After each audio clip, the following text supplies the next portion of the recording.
When I was a young child, saying to my mother, I want to be two things when I grow up, a wrestler and a mailman. And my mom said, why a mailman? So while I'm delivering the mail, all the kids in the neighborhood could run after me and try and get my autograph.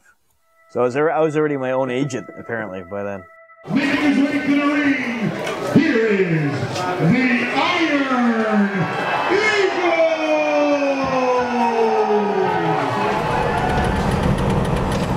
A little nervous, more pumped than nervous, but a little nervous.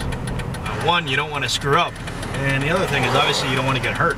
Somebody drops me in my head, you know, I could never walk again. Nothing I haven't been through over 100 times before over the past 10 years.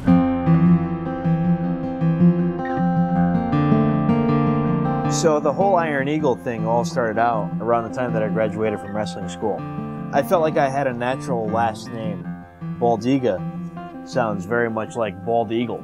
But I didn't want to have to be like the Bald Eagle and come out with like feathers and a mask and everything on.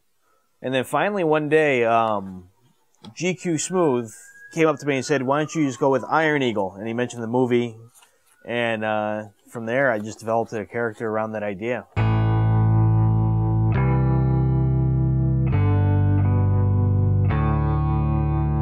Right now, at this point, I'm getting my stuff together. I still got to go through my wrestling bag. Wow, that must have been a crazy night. Figure out what I'm going to take to the show, what I'm not going to take to the show, get my gimmicks together. This is the part of the program where I turned from being a gym manager into the Iron Eagle.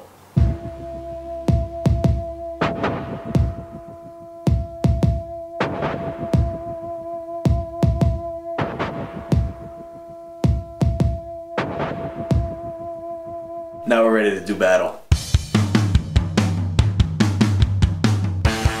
Once I get on the road, I really get into a zone where I just start drifting off, thinking of the match. By the time I pull into that parking lot to whatever venue I'm wrestling at, I'm in the Iron Eagle character. I am Iron Eagle. Who knew this event was outside? You want to keep that aura going the entire show.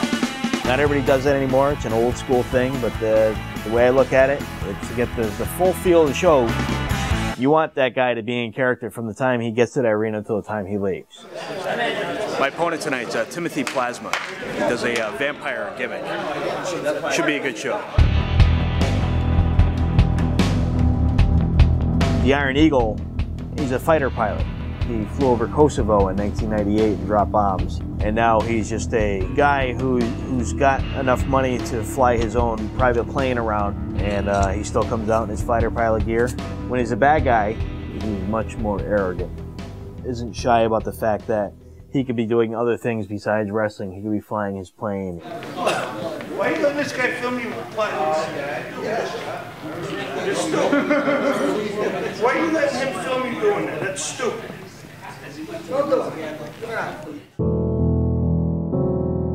You fear for your life in the back of your head probably every time you get in the ring. It only takes me being up on somebody's shoulders and that guy tripping, doing something that causes me to fall off his shoulders and on my head.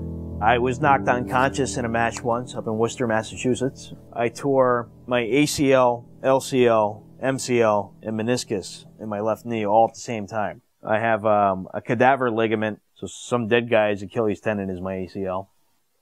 Is it worth it? It's one of those things. I mean, you ask somebody who jumps off of cliffs if it's worth it. Same thing. You do it for that adrenaline rush. You do it so you can hear the crowd chanting your name. You do it for that moment, that high that you get from wrestling a good match in front of a good crowd. Eagle.